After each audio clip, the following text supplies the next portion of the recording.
Students, good morning. बेटा आप सभी का एक बार फिर से स्वागत है आपके अपने यूट्यूब चैनल एस्कोसल एजुकेशन में। और बेटा आज हम पढ़ रहे हैं हमारी 5वीं क्लास की ईवीएस का 14th लेसन पानी के खेल। बेटा कुछ पोर्शन हमने इसका कर लिया है और अब हम कर रहे हैं इसका आगे का पोर्शन।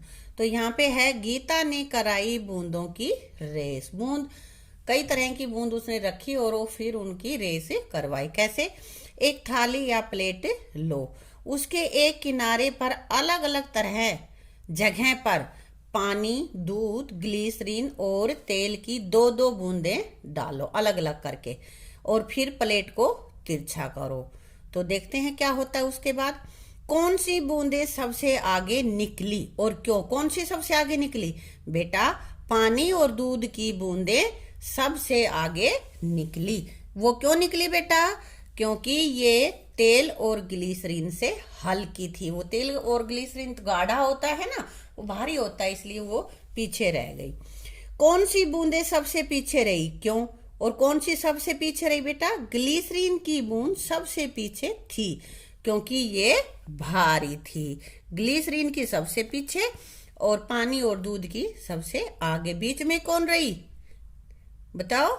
तेल की बूंदें। कौन सी बराबर रही? कौन सी दो बूंदें जो बराबर रही रेस में? तो वो कौन सी थी? दूध और पानी की बूंदें समान दूरी पर रही। अब आगे देखते हैं, कहाँ गया पानी? कहाँ गया भाई? देखते हैं। नूरी के पिताजी ने पतीले में पानी भरकर गर्म करने के लिए रख दिया, पर वे उसे उतारना भूल गए। कई बार तुम्हारी मम्मियां भी कर देती है ना, गैस पे या चूल्हे पे कुछ रखा है और गैस चलती जा रही, भूल गई उतारना भी है, तो क्या होता है, जो उसमें रखा होता है दूध पानी वो खत्म हो जाता है ना। कुछ देर बाद नूरी ने देखा कि पतीले में थोड़ा सा पानी बचा था, जितना था उससे बहुत कम। तो बाकी पानी कहाँ गया बेटा? भाप बनकर ऊपर उड़ गया है ना। अब यहाँ पे देखते हैं, समुद्र या खारी झील के पानी को जमीन पर क्यारियों से भर दिया जाता है। क्या कर रहा है? देखो इधर नमक बना रहा है कि नमक कैसे बनता है। घरों में, सबके घरों में यूज होता है ना नमक, तो वो नमक किस तरह से तैयार किया जाता है। देखो इधर पिक्चर लगी हुई है ये। हाँ, तो जो खारी पानी होता है समुद्र का या कोई खारी झील होती है, उसके पानी को जमीन पर क्यारियों में भर दिया जाता है। तेज धूप में पानी सूख जाता है और नमक के ढेर वहीं रह जाते हैं। खारा पानी क्यों होता है? क्योंकि उसमें नमक ज्यादा होता है। भारत में सबसे बड़ी खारे पानी की झील राजस्थान के सांभर झील। खारे पानी की सबसे बड़ी झील कौन सी है? सांभर झील, जो कि राजस्थान में है। झील के एक सिरे पर वाष्पीकरण की प्रक्रिया द्वारा नमक बनाने के लिए तालाब बनाए हुए हैं। वाष्पीकरण मतलब वाष्पीकरण में होता है कि भाप बनकर पानी जो ऊपर उड़ जाए और नमक नमक नीचे रह जाए, उस प्रक्रिया को बोलते हैं बेटा वाष्पीकरण। जहां हजारों सालों से नमक बनाया जाता है। भारत के में नमक के कुल उत्पादन का 9% नमक सांभर झील में ही प्राप्त होता है। मतलब अगर भारत में 100 टन नमक पैदा होता है तो उसमें से 9 टन यही सांभर झील में पैदा होता है। अब एक घटना ये भी हम पढ़ लेते हैं। अंग्रेजों ने आम लोगों के नमक बनाने पर रोक लगा दी थी, ऊपर से भारी टैक्स भी। भाई नमक तो कम से कम बंदा अपने आप बना के अपने घर का फ्री का यूज कर ले, अब अंग्रेजों ने ये भी बंद करवा दिया।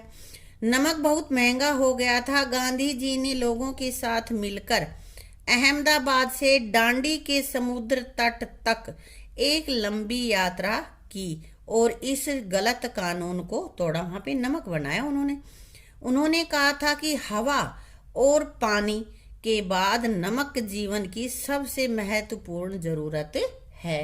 क्योंकि नमक अगर हम किसी भी सब्जी में, किसी भी भोजन में हम ना डालें तो स्वादिष्ट नहीं लगता ना। मीठा मीठा हम ज्यादा दिन तक नहीं खा सकते, ना फीका खा सकते, हाँ नमकीन खा सकते हैं। तो इसलिए नमक बहुत ज्यादा जरूरी है ना बेटा। अब आगे, पतीले का पानी कहाँ गया होगा? जब पतीले में पानी भरा था, नीचे गैस चल रही थी, वो उतारना भूल गया, तो वो पानी कहाँ गया? पतीले का पानी भाप बनकर ऊपर उड़ गया। अब ये करके देखना है। यहाँ पे देखते हैं, 2 रुमाल लो, उन्हें गीला करो, एक रुमाल को फैलाकर और दूसरे को बिना फैलाए सूखने के लिए डाल दो। एक को इकट्ठा के इकट्ठा डाल दो और दूसरे को फैला दो, तो कौन सा जल्दी सूखा, कौन सा जल्दी सूखेगा बेटा? जो फैलाकर रखा है रुमाल वो जल्दी सूखेगा, जो इकट्ठा रखा है उस रुमाल की अपेक्षा। ठीक है। अब आगे निम्नलिखित चीजों की को जल्दी सुखाने के लिए तुम क्या करते हो? कपड़े जल्दी सुखाने के लिए क्या करते हैं? निचोड़ कर फैला देते हैं। अगर उनमें पानी टपक रहा है, इकट्ठा रख दिया तो बहुत ज्यादा टाइम लेंगे ना सूखने में। हाँ, पालक और मेथी को, उनको भी हम फैला देते हैं। अनाज को, अनाज भी फैलाते हैं बेटा, धूप में सुखाते हैं ना। हाँ, दालें भी फैला देते हैं, धूप उनको दिखा देते हैं ताकि वो सूख जाए। ठीक। किसको कैसे मापें? ये देखो, ये दुकान लगी हुई है भाई। एक दिन राजू अपनी माँ के साथ बाजार गया। माँ ने दुकानदार से 2 किलोग्राम चीनी, 2 किलोग्राम चावल और 1 लीटर तेल देने को कहा। तो राजू बोला, माँ, चीनी चावल तो किलोग्राम में और तेल लीटर में क्यों? भाई तुम भी ये सवाल कर सकते हो, है ना, कि ऐसे क्यों? तो माँ ने कहा कि तेल, दूध, पानी आदि तरल, यानी कि जो कि लिक्विड है, जो पतला है, उस चीज को हम लीटर में मापते हैं, जबकि जो ठोस चीजें होती हैं जैसे दाल, चावल, अनाज, चीनी, ये सूखी वैसी चीजें होती है ना, सूखी, इनको हम किलोग्राम में तोलते हैं। ठीक है। आगे समझ में कि जो भी हमारे पास लिक्विड है, तरल पदार्थ हैं, उनको हम लीटर में तोलते हैं। दुकानदार तराजू से वस्तु को किस में माप रहा था? तराजू में, ये देखो, तो किलोग्राम में या लीटर में? किलोग्राम में माप रहा था।